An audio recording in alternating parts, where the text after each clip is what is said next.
Hello, guys. Hello, Uh, everyone. we are here today with Lorenzo, our usual host. Hello, Lorenzo. Hello. Hello, everyone. How are you? How's it going? Quite good. Yeah. Quite good. So, Cold cold. is going on.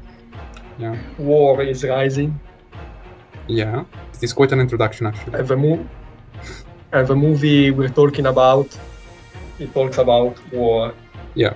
It's a 1997 movie of Paul Verhoeven, and it's called Starship Troopers. Probably you know about it because, well, at the time it was panned as a bad movie, but in time it became like it grew a uh, cult following uh, because underneath the amount of cringe and horniness of the characters, uh, there is a relevant theme.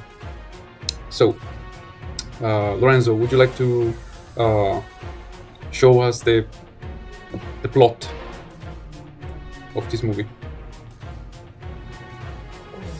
Non mi ricordo i nomi dei personaggi. Oh, ok, non importa.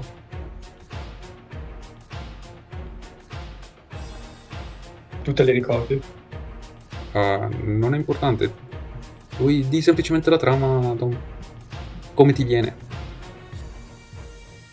Okay. So, the movie is placed in a sci-fi world, a sci-fi reality, where the world is united under a world government, but it's a kind of a fascist regime, fascist government, where only people who served in the military can actually vote. People who did not serve in the military are called civilians.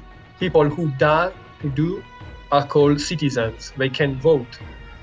So the Earth Empire, is at war against space bugs, and the main character, which is a student, decides to get drafted in the military to get the right to vote and to follow the girl he is in love with. Um, and there are several battles against the bugs. They find the king of the bugs, You mean the Queen, right? and yeah, Yeah. the queen of the bugs. Mm. And after various events, they manage to win against the queen of the bugs, but the war goes on after the movie. The war does not end. Yeah. So the movie, well, from a technical standpoint, it's well, the CGI is a bit dated, but in my opinion, it holds up well in a way. Uh, sure, the bugs are a bit like are a bad attempt, but you should consider the time when it was released and The 90s time and the movies. budget. Yeah, the movies Late 90s. in the 90s were a bit like bad in terms of CGI. We can Mm, we can consider like Mortal Kombat or the one, the first, the second, and the third one, or I don't know, there are, or Son of the Mask. There are a lot of movies in the 90s which are quite bad in terms of CGI. yeah, but that's due to budget of the movie in question and technological limitations all the time. Yeah. If you think about movies like Donnie Darko, which is about the same time, Hmm. CGI is not that better, really. Yeah. It's actually. So filmmakers still use a lot of props Hmm. in movies at the time. CGI was not was just starting to be a thing at the time Yeah. in the 90s. It was Which I think. CGI started. Yeah, Yeah, I mean, I think that the CGI makes this movie better in a way because without it, it wouldn't feel so 90s. I mean, 90s movies have this kind of feeling which is so different than the after the 2000. There is a kind of light heartness which is missing in today's cinematic landscape. And well, as Lorenzo stated, the movie has a lot of props. Sure, sometimes the helmets look a bit plastic, and the guns are well, those are good looking. But the guns bother me a lot because they are in a sci-fi world, you know, but they still use like, you know, Guns and gunpowder. bullets. Yeah, gunpowder. Yeah. Yes. Exactly. Against alien, which is why don't they use I don't know, laser guns or rail guns or tanks? I don't know, or at least some kind of mecha. No, they just throw soldiers with 20th century guns. They throw soldiers like pawns. Yeah. The stupid like Soviet World War II wave tactics. Like pawns in the so trenches. retarded, but it's this is something that is wanted. Yeah. You know, exactly. because the movie wants to portray war in the most stupidly violent way possible. You know, not in a serious fashion like Fury, you know. Movies like Band of Brothers, which are they represent war in a very, very serious and realistic way. No, this movie portrays war in an ironic, exaggerated way. Which is called satire. I would say exactly satire. Yeah. Satire. It's satirical All the movie is a satire of Western American 80s, 90s society. Yeah, it isn't just about the government, but also about the people. You know, advertisement, that stupid, colorful advertisement. This character, this beautiful actor, attractive boy and girls, just like Baywatch. You know. Yeah. They are beautiful and stupid. Well, not they throw themselves for nothing. I don't agree with the terms stupid in that situation, because the girls and and Barney Stinson are quite sharp. The protagonist lacks a bit of wit, but in my opinion, they don't have self-consciousness. You know, they are good at technology, you know, maths, the kind of stuff. Yeah. But they don't have self-conscious. They're not self-conscious of their situation, their condition. They're not conscious of what happens around them, the situation. They seem like they just obey orders, you know, and just obey orders. They don't question anything. This is brainwashing. So it's like a brainwashing, which is actually part like the perfect soldier, you know. Yeah, I mean it's a fascist regime for a reason. Yes.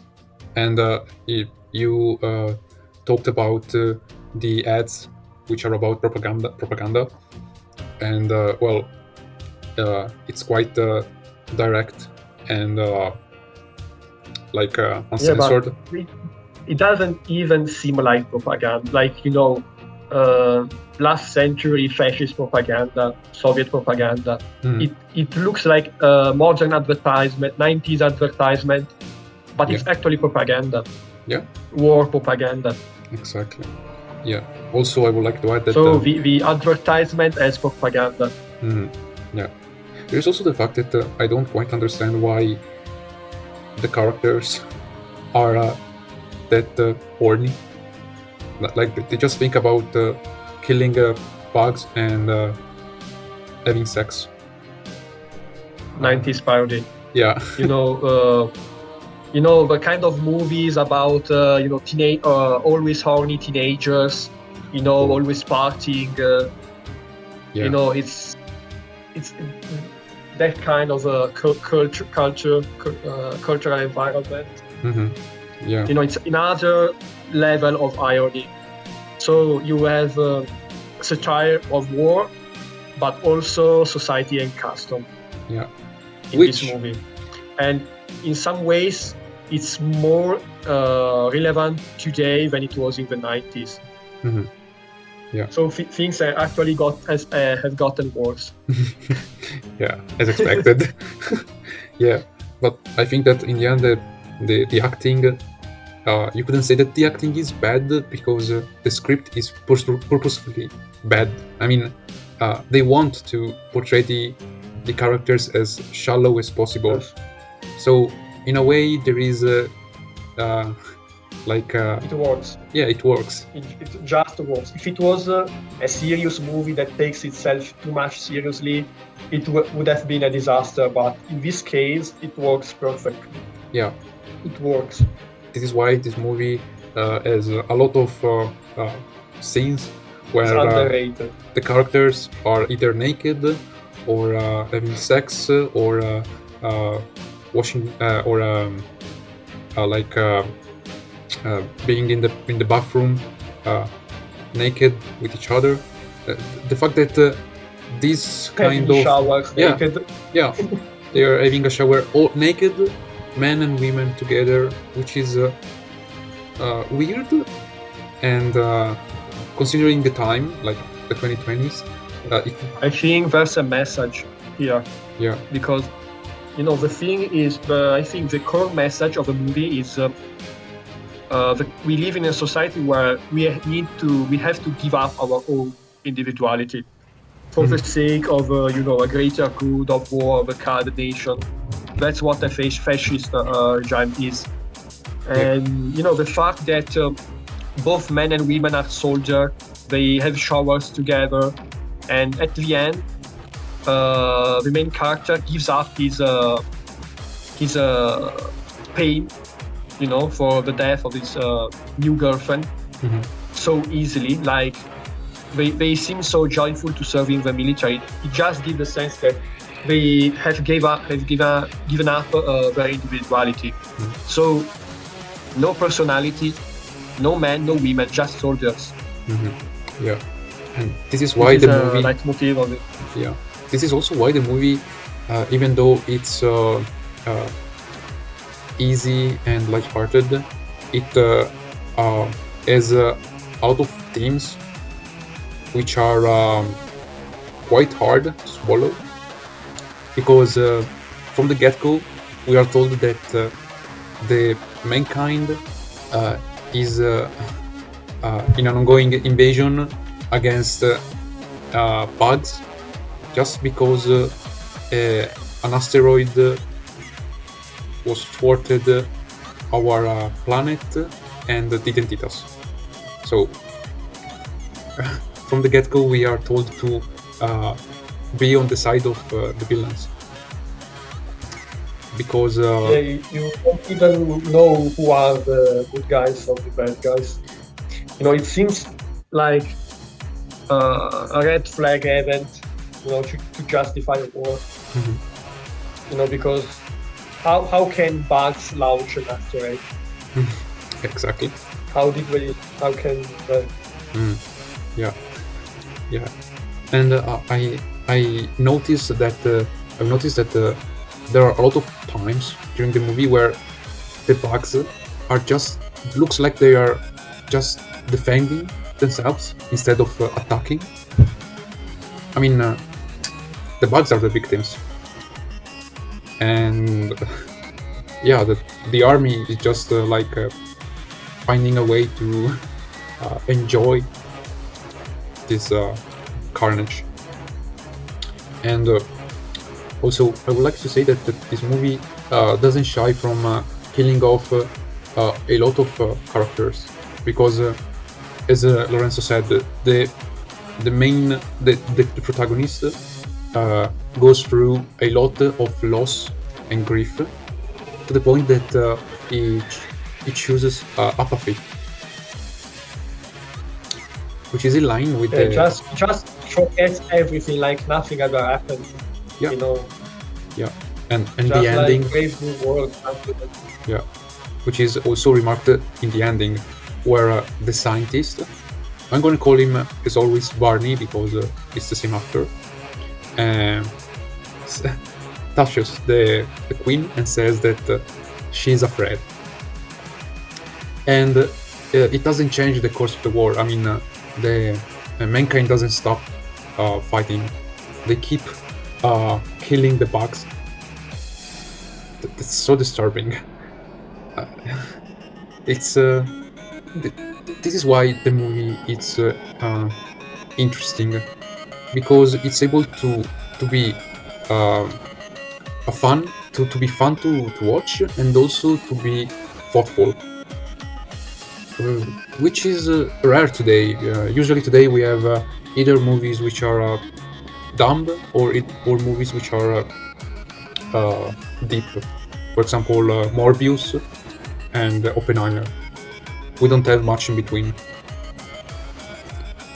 What do you think about that, Lorenzo? yeah, it's the this movie manages to have several layers because it's a satire basically. So everything you see in the movie is ironic. It's an exaggeration of modern society, Mm. and after you watch the movie, you can think. After having fun watching the movie, you can think about every single feature, every single detail. How you can think how this feature is reflected in modern society. What's the meaning behind every single scene, every single feature, in particular in this movie? Mm. Like the the at the beginning of the movie, the focus on grades. Mm-hmm. Yeah. Like some kind of how would it eugenics. Mm-hmm. Yeah. Yeah. The focus on achievement over focus on competition. Mm. It reflects modern society, especially America. Mm-hmm. I agree. There is also the fact that the movie goes against the norm with the protagonist because the protagonist comes from a wealthy family, which offers him an opportunity to spend his life in another way, to go to Harvard and stuff like that. But he decides to join the army, which is the opposite of what we have in our society. Usually, the poor are the ones which decide to join the army because they don't have anything else, or because the army is what gives them a way to live. And I mean, the movie is mature, and but I think that when it was released, the the moviegoers didn't understand it because it was considered like fascist glamorization. It was considered like a movie which promoted fascism. Because they failed to see the irony in the movie. Exactly. And I think that it's the opposite of what we have today, because today we are spoon-fed political a political agenda through the movies like Barbie, and we are and the fans, the moviegoers, are blamed for not understanding it, for not liking it. The situation is turned upside down, and well, it's also disturbing. Yeah, so the Starship Troopers represents a fascist government. But today we are proposed in a mainstream media, not all media, of course, but in mainstream big company media, the opposite of fascism, But at the end of the day, the kind of how can I say, ostracist, the Mhm. kind of Yeah, I got it. aggressivity against the people who oppose the kind of thought, even slightly, Mhm. you know, Mhm. even people who are mostly left leaning, even people who are feminist, Mhm. or are pro black people's rights, Mhm. but they slightly disagree with the message or the means. Mhm. They are aggressively attacked, even personally. So it's kind of a restriction of freedom of speech, which has history teach is the first step towards fascism. Kind of intimidation in civilian society against anyone who speaks even timidly, even slightly against some kind of dominant ideology. Mhm. Yeah. So Starship Troopers is some kind of dystopia, but more and more things are are happening. Yeah. It's more and more. It's getting more and more true. Mhm. What is portrayed in Starship Troopers. Yeah. Also, I would like to add that I think that the movie, even though it represents a society which is on the right, it's more inclusive than it looks because the women are strong, but they are allowed to be sexy and to have flaws.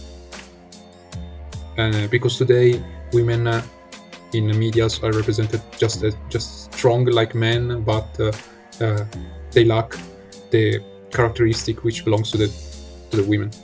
And there are also some queer characters which are not explicit, which are not like shown. But yeah, uh, Mhm. I mean, it's subtle the representation because I think that the one with the blonde hair, I don't remember the name of the character. How was it named? I think that it was Ace. I think that Ace and Carl were were queer, not just because Neil Patrick Harris is a homosexual actor, but also because in the movie there is a bit of sexual innuendo in some of their scenes, and also uh, Sugar, which is one of the few uh, black characters, Afro-American characters, isn't there as a token just for representation. It's there because his character is a certain purpose, and the color of his skin it actually doesn't matter. And also, even though most men are imbos, uh, some of them are allowed to be uh, clever and sharp.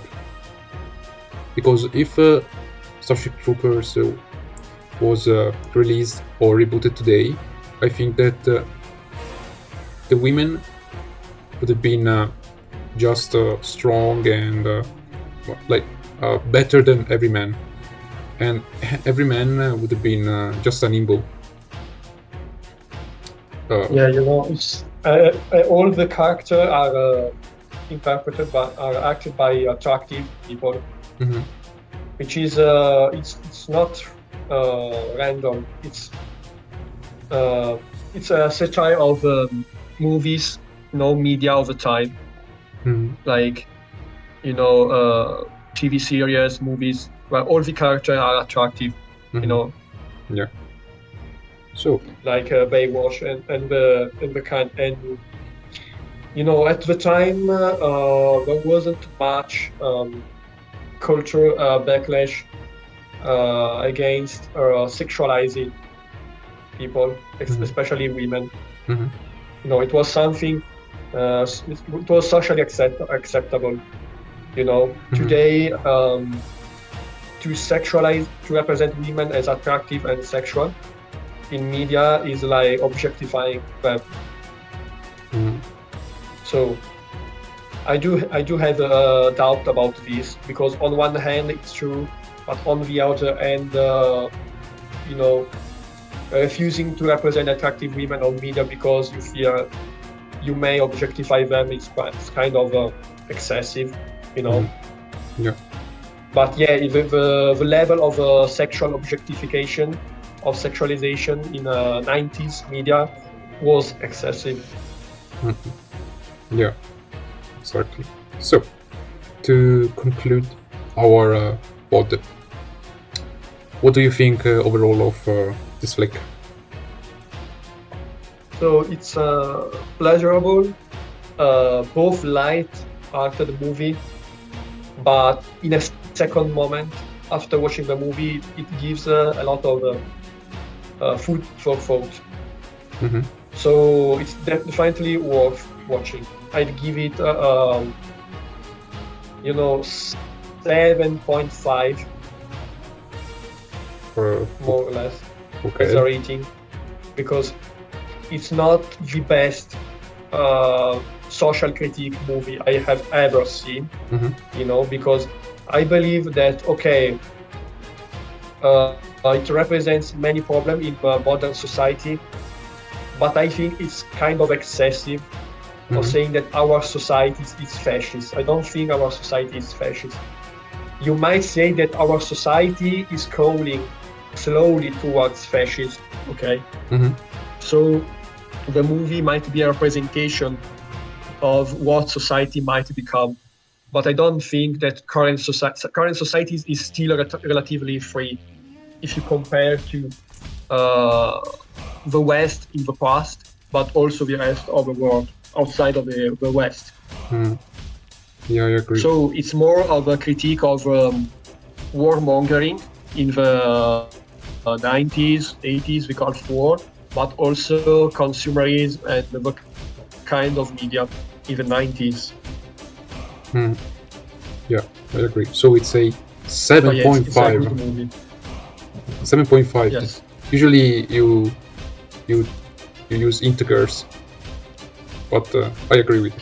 Because I don't feel to give it an 8, because I think an 8 is too much for this movie. Mm-hmm. But I also think that a 7 is it wouldn't give the right merit to this movie, because it's smart satire, Yeah. and and it's kind of sneaky sometimes, Mm-hmm. but it's a smart but also stupid at the same time. So it's fun, but simple and lighthearted, but also thoughtful movie, which is it's a rare thing. So giving it a 7 would be too low of a rating. So I would say 7.5. Yeah. In my opinion, well, it's a 7, I think, because the themes are what elevate the movie, but the execution is what hinder it a bit, because as I said at first, from a technical standpoint there are some flaws, but 7 is still a decent vote, so a decent mark. So I wouldn't care about it actually. So I think that that's it. Our podcast about Starship Troopers is over. This time we decided to make it quick, because the movie is quick too.